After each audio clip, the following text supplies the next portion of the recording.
Welcome to Equipped for Impact, the podcast designed to assist Christian parents, leaders, and educators to raise up the next generation to stand firm in their faith and influence the world for Christ. We're your hosts. I'm Nate. And I'm Lewis. And we are glad you're here with us today.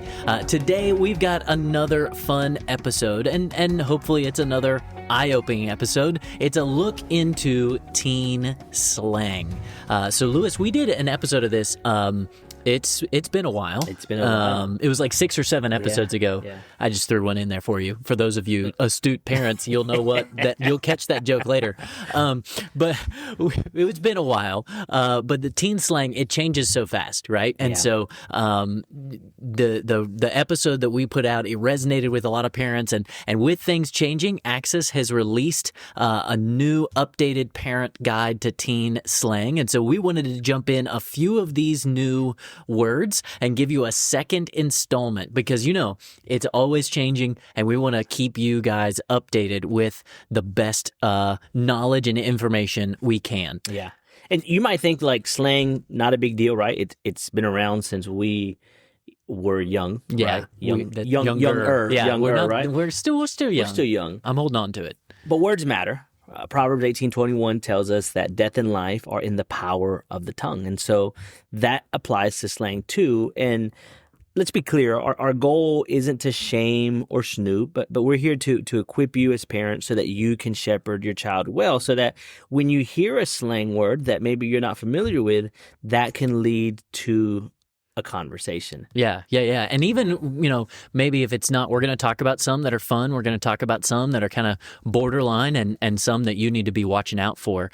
So maybe even with those ones that are fun, great slang, you know, you can even throw them into a conversation and your teenager will be like, man, that slaps. And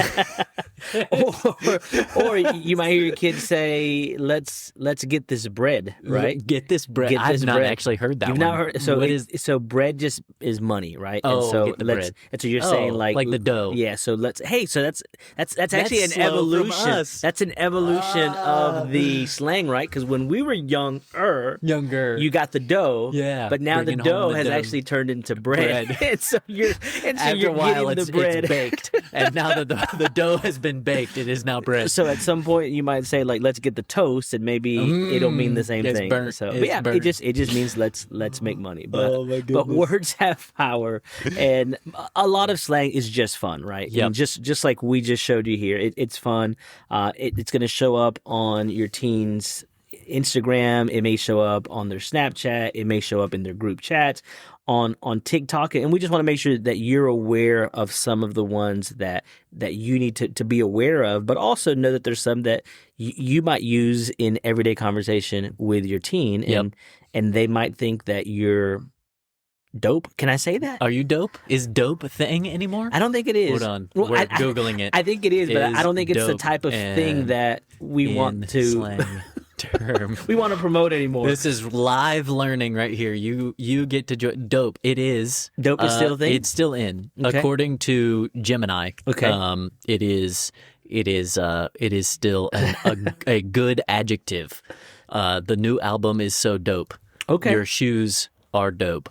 Okay, there you go. Or it could be an interjection, just like dope, exclamation point. But if you're talking about shoes, wouldn't you call them drippy? They are drippy. They're drippy kicks. They're drippy kicks. We talked about that one in our last so episode. Go back and listen. It was actually, I think, episode 15 of our first season. Okay. So go back if you want to have some fun with some slang and you're just catching on now. Yeah. Maybe that's where you start. So let's start with some fun ones. Yeah, right? let's do some fun words. So these are ones, they're going to show up in, you know, if you're looking on your teen social media, they'll show up in captions, on group chats, whatever. There's a couple. We'll just run through these because they're fun. One you might have heard, and it kind of makes sense, is delulu. I've never heard that one before. Have you never heard that one? I think it's more, well, you've got girls. I have girls, yeah. It's more of a girl, like a teen girl thing. Okay, Like delulu. I feel weird saying it. Yeah. Like that's one that I feel like I lost brain cells. Maybe. Just now. Maybe. This instant. I don't know. So Anyway, it is short for delusional. Delulu. You see that? Okay, that makes sense. Okay? Okay. That one makes sense. And it's a humorous one, right? It's somebody who's got wishful thinking, they've got big ambitions or whatever. And so, if somebody says that they're going to go, be, the next pro, football player or whatever, and they're not really that good. And you'd be like, that's so delulu, delulu. Or something like She's that. delulu. She is delulu. Okay. Yeah, it's delusional. Okay. Delusional thinking. There you go. There's that first one. All right. Glow up. Glow up. You might have heard that one before. That's a transformation, usually physical, and usually it's you're describing somebody's appearances has changed, and you might have actually heard that one at the start of the school year, right? Because you might say something like, he or she had a glow up over the summer. Mm-hmm. Yep. And it doesn't have to be like permanent changes, right? It could be something of, just new style, just kind of dressing up better or whatever. It's just part of that general, which for teens, right, they hit these growth spurts and that happens. And so that's going to be a phrase that you get out there, a glow up.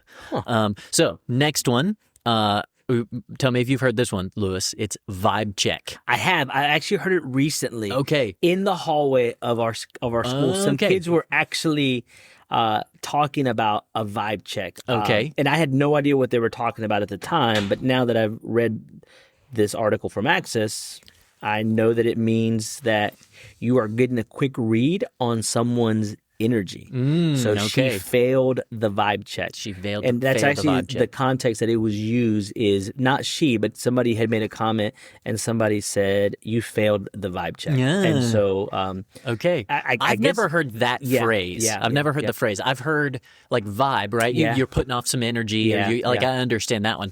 And I heard a vibe shift, like a conversation, it's going good and then something happened. Yeah. And you know how it is, the conversation just kind of shifts. And then it was like, ooh, there's a vibe shift. Somebody said something or somebody came into the conversation and there was a vibe. So vibe check. I've not heard that one before, actually. Our next one, all right. Keep it 100.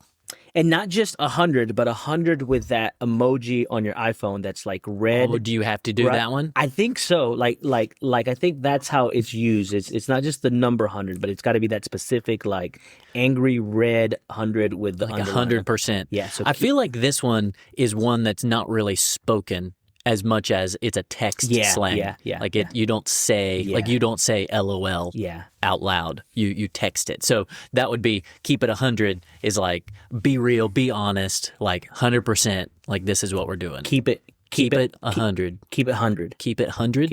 You don't say 100? I don't know. Keep it. Well, you don't say it, right? 100. Yeah, you're right. So it just keep it emoji. Yeah, keep it emoji. Keep it emoji. So, we're making up our own here. The next one is poggers.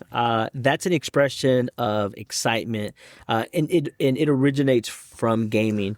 And I don't know, but I wonder if it goes all the way back to the pogs from like the 90s. Did you have pogs when you were a kid? That you might be too young. No. So pogs were these little circular caps, and you had these things and you could trade them, and you could use slammers, and you would slam them and they would flip, and but it was called pogs. I think it was called pogs. I might have to Google it. Pogs.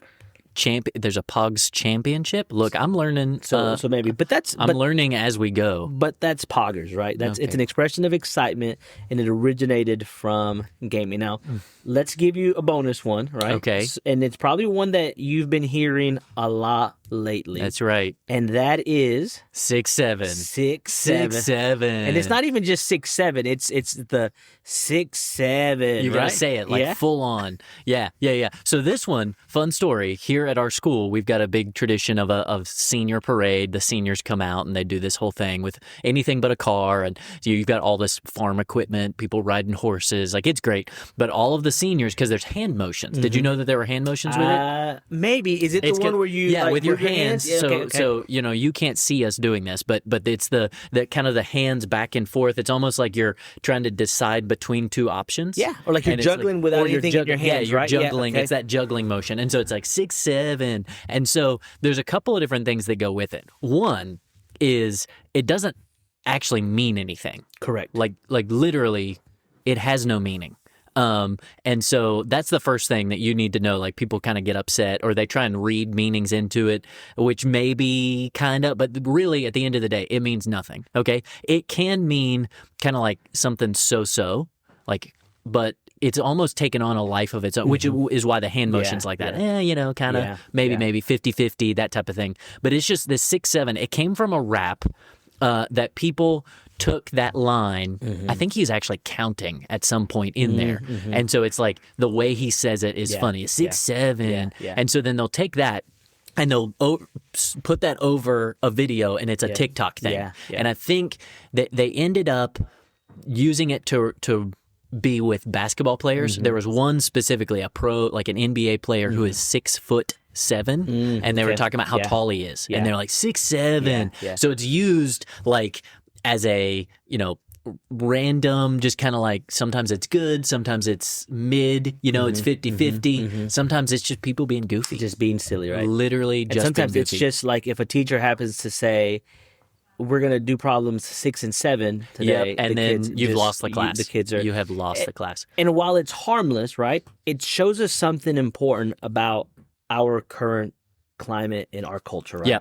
Kids are going to use language and memes to connect and stand out.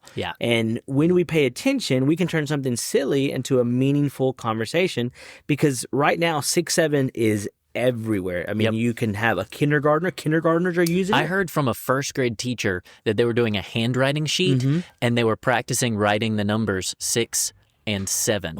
And like they could not make it through the handwriting sheet. Because the first graders were just all thought it was the funniest thing in the world. So it's not even teens, right? I mean it just shows you. And so the next time that you hear your teen or maybe your first grader say 6-7, right? Don't panic. Right. Don't panic. Just say, hey, teach me the joke. It might be the perfect way to start a deeper conversation. And none of these are red flags. None of these are slang that you need to be concerned about, but they're great conversation starters. And if you see delulu in a text message or you hear one of your kids say it, ask them, what does it mean? And see where it goes.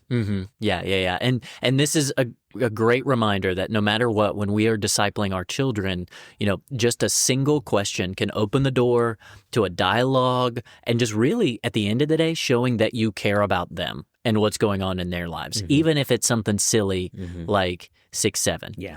It's just you care, you want to connect, even if you're not cool. It's still cool that you care about your kid. Absolutely. and they love that.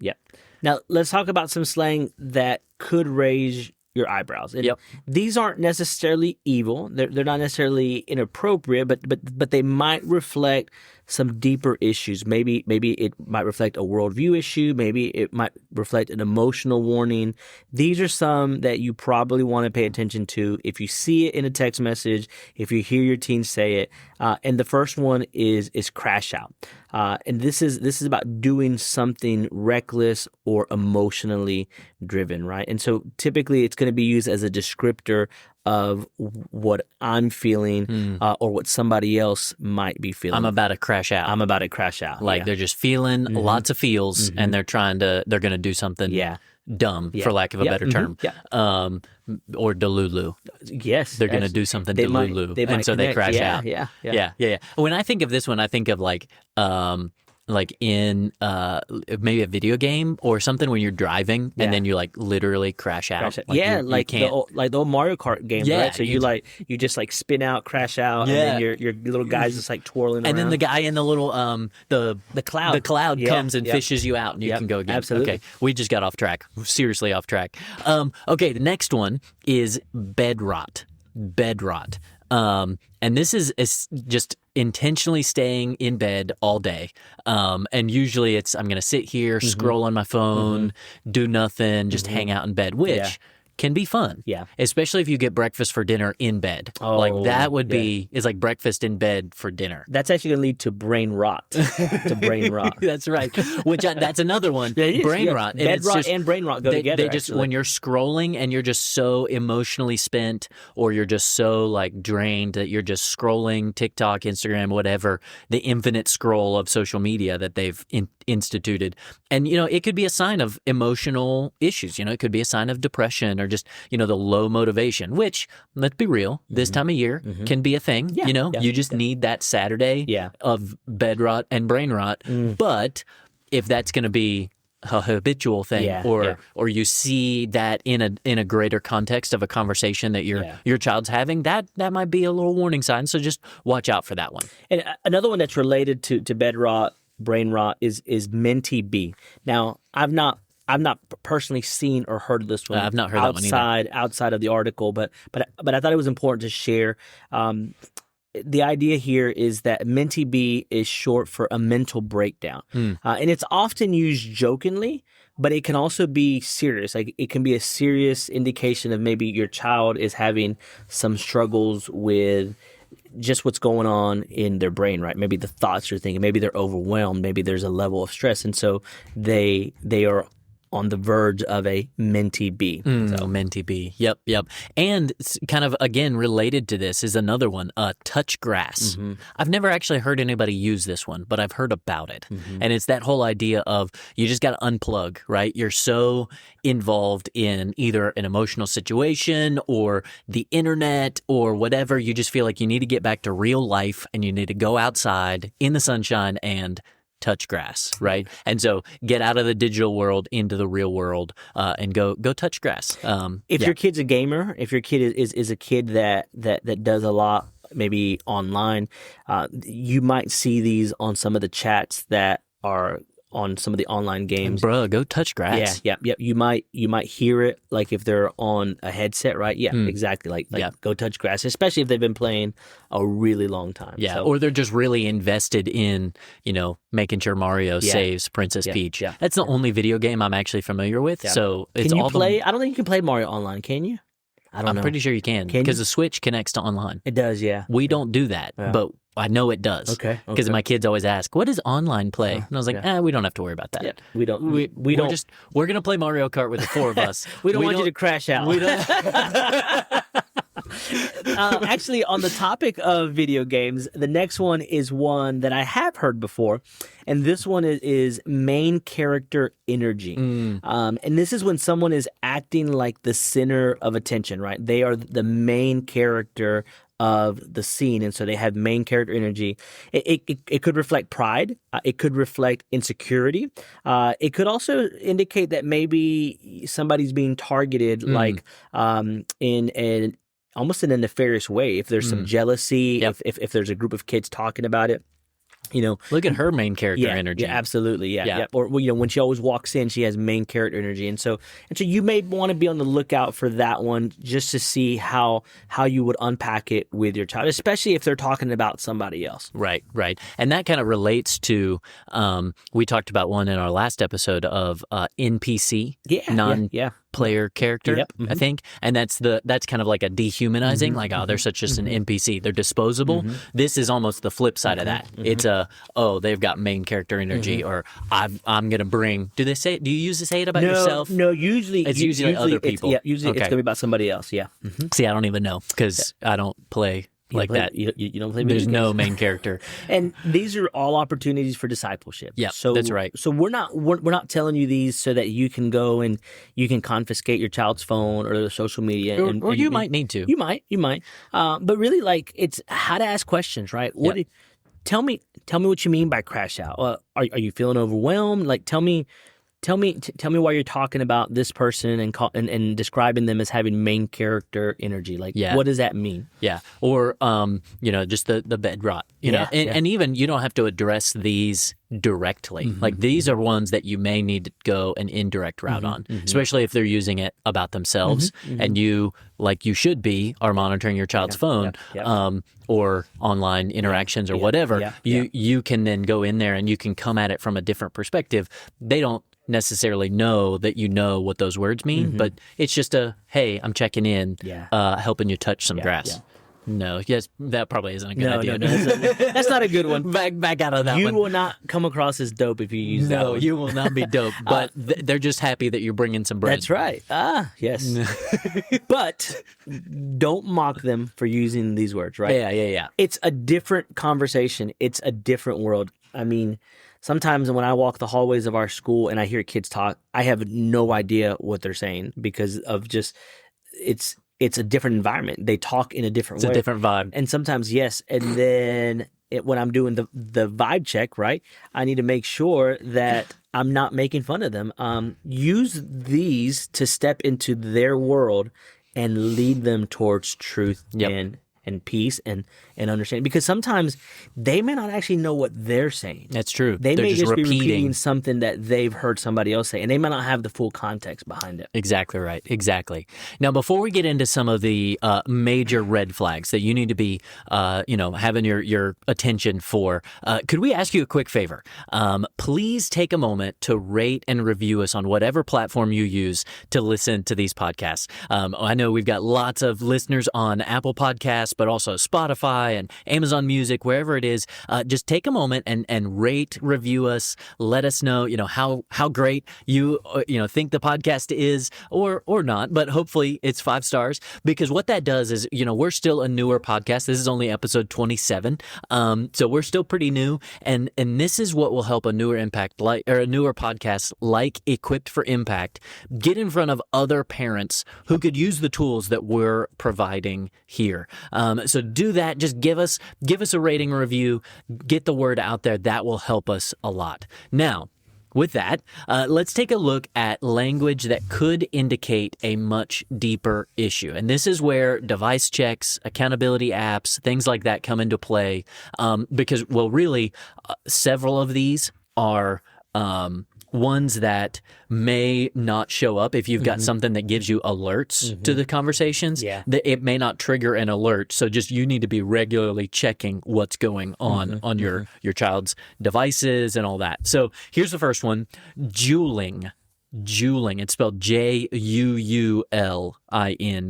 and that's a term for vaping. Juul is a brand of vape, Juul, and so it's really just referring to any type of e-cigarette use. So you might see it of hey, so and so is juuling, or hey, can you go, because obviously you have to be over is it 18 to buy these things, because they're considered tobacco products still, and so if they could be asking somebody for it because they can't purchase it themselves, anything like that, the juuling is, it's an important one you need to keep your eyes out for. And it's something that is, it's an epidemic in our society today, it's true. Right? Especially among young people. The next one is an abbreviation, and it's 3 letters, DTF, and it stands for down to, and parents, you get the idea. It's a 4-letter word to refer to a sexual slang. And so if you're typically going to see it in the form of a text message, you're going to see it in the form of a Snapchat, you're going to see it in the form, it's going to be something that is typically in a written context, DTF. And so if you see that one, that's going to want to lead to a bigger conversation. The next one is another abbreviation, is FWB, and it kind of goes along with this other one, but it's the friends with benefits, right? And it's just normalizing, the hookup culture, casual sex, anything like that. It's just, hey, we're friends, there's no commitment, and we're just going to do these things, the extra benefits in that relationship. And so again, if anybody's talking about, hey, let's be, FWB, or using that to talk about other people, that's what they're talking about. So whether your child is participating in it or not, they know about it and what it means, and that diminishes, from a biblical perspective, what we're talking about is the God-given, act that God designed for marriage. And so if your child knows what that means and is using it, whether it's for themselves or for their friends, there's probably some conversations that need to happen there to to talk about, how God designed sex for marriage. Yeah. And the next one is one that's fairly common, and it's actually probably used even by a lot of parents is receipts, right? And this is having proof of something, oftentimes referring to screenshots. You see it a lot in sports culture, especially like if somebody was talking junk on social media, and then somebody makes a big play, and then they're like, "I'm bringing receipts." Bring in the receipts. Yeah, and so, but usually not so they can get reimbursed for their expense account. Correct. It's they want to prove something, and usually it's something that people don't want to get out, right? Yeah. And so if you see like I've got receipts or I'm bringing receipts, you may want to unpack that one a little bit more, because usually there's something there that maybe was hidden, was intentionally hidden, that they're bringing out so that they're bringing it to light. So. Yeah. And it could be on the other side, like people don't believe your child, and so your child is saying, "I got receipts," right? And it could be something as simple as like, "I dunked on the goal at church last night," and it's like, "Oh, we'll bring receipts." Well, I got a video that my friend took, right? It's the whole pics or it didn't happen. Like that was a thing a while ago. That was a big thing. Of course, now with AI, you can get pics and videos of anything, so the receipts don't matter. There's actually, I think, of a picture of me dunking on a basketball goal at church. Is there one of you? We have one of those like really old, low ones, little tykes. And so tykes. I was dunking on that one. It's not AI generated. It's actually me dunking. Actually, dunking on somebody. But the basketball goal was how tall? We're not going to talk about that. Okay, good, gotcha. I do have receipts though. You do have receipts. I do have receipts. You dunked on a little tykes basketball goal. Okay, so this next one would be it's another abbreviation. It's KMS. Or KYS, and that would be, talking about self-harm or suicide, kill myself or kill yourself. And so, again, there's a red flag. If they're going to type that in, it's going to be, either talking about themselves or to someone, to somebody else, right? Either it's a self-harm situation. And so that would be a pretty quick conversation you need to have if you're seeing your child use this abbreviation. It's not something to joke around about. And so that's where an adult needs to step in and have that gospel-centered conversation around what's going on inside in their heart. And just to clarify here, this is different than if you see your child say like, "I'm dead," or like, "I'm the skull emoji. That's not referring to self-harm. That's like laughing so hard, I'm dying. And so dying laughing or whatever. Yeah. And so just so that you distinguish, right? KMS, KYS, that's serious. That's talking about self-harm. "I'm dead" or "I'm the skull face emoji." That's like, I'm dead because I'm laughing so hard. Right. And so when you see one of these, you want to ask, what are they being exposed to? What are their friends talking about? But also remind them that their identity isn't found in how they look, in who they attract, but it's found in Christ. And so don't freak out.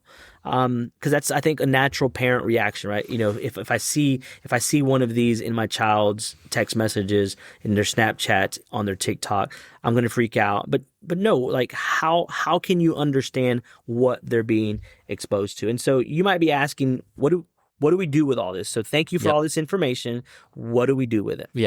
Use dope, bread, and 6-7 as many times as you can in your next conversation with your child. I think that's the way to go. If you do that, email us at podcast@wayneChristian.org. and we will be sending you a sticker. We got a new sticker. That's right. We actually have stickers. So if you've been following us, you remember that we were going to get with our team so that they can generate stickers. And now we actually have the Equipped for Impact stickers that our team made, and we don't have a team. No, we don't have a team. No, we put these out here, but we do have vinyl stickers. So email us, tell us about how your child reacted, podcast@wayneChristian.org, and we'll get back to you with a sticker. So that'll be fun. We would love to hear about it. But for serious, we're not playing around. What should you do? Obviously, download this guide from Access. We'll drop a link in the show notes, and sign up for their things where they will keep you updated. Because we see some of this stuff, and then it's later that we put it out for you. So we want you guys to be as up to date as you can. That would be the first thing. The second thing would be use some type of parental controls. We've talked about this before, or monitoring software. There's different ones like Covenant Eyes or Bark or different things like that where you can be present and engaged in your child's life, especially the digital part of your child's life, so that you can be there and you can have these conversations if you see some concerning things in their communication online. Yep. And when you visit Access, I would recommend sign up for their culture. It's called Translator, their Culture Translator, and it's a weekly email. They actually give you slang of the week. Their slang of the week this week was actually bread. See, that's why I didn't know. I haven't read the email yet. But they actually have some. They have some interesting articles that they publish. Like I was just looking at one where the current generation is rejecting the dating language of their parents and instead is embracing new terms that are disengaged from the traditional goals of dating. And so there's actually, we may have to look at this one because there's actually slang for dating that we didn't use, like sneaky links or zombies. So anyways, that's just a hook for another episode. I was going to say, another episode. You're listening to us brainstorm on live, so. But the third thing you can do, parents, is ask questions, not just about the slang, but about the heart, right? Romans 12:2 reminds us, do not be conformed to this world, but to be transformed by the renewal of your mind. And so that's going to include what they hear, what they say, and what they look at on their phone. Yeah. And so just as you go through this, have those conversations and really try and speak to your child's heart. That's what you're going for. That's what we're here for, is to really disciple our children so that they can influence this world for Christ. And so it starts with an inner transformation. So Lewis, any final words of encouragement to parents as they go to leave us today and jump on and really build those relationships through maybe some slang? Yeah. So when you encounter this slang in your child's everyday vocabulary, because it's there, be quick to listen, be slow to speak, and be slow to anger, because the goal isn't control, right? You're not trying to control what your child says, but trying to connect with them. And you're not just parenting them, but you're shepherding them. And so keep showing up, keep asking those questions, keep pointing them to the unchanging truth of God's word, and just show them that you care, that you are invested and concerned about the world that they're growing up in. Yeah, that's right. So thank you all for joining us today on Equipped for Impact. And if this episode encouraged you, please share it with a friend. Like we said, leave a review and subscribe so you don't miss our next episode, and send us an email at podcast@waynechristian.org so that we can send you one of our cool new stickers. But until then, keep leading the next generation to stand firm in their faith and influence the world for Christ.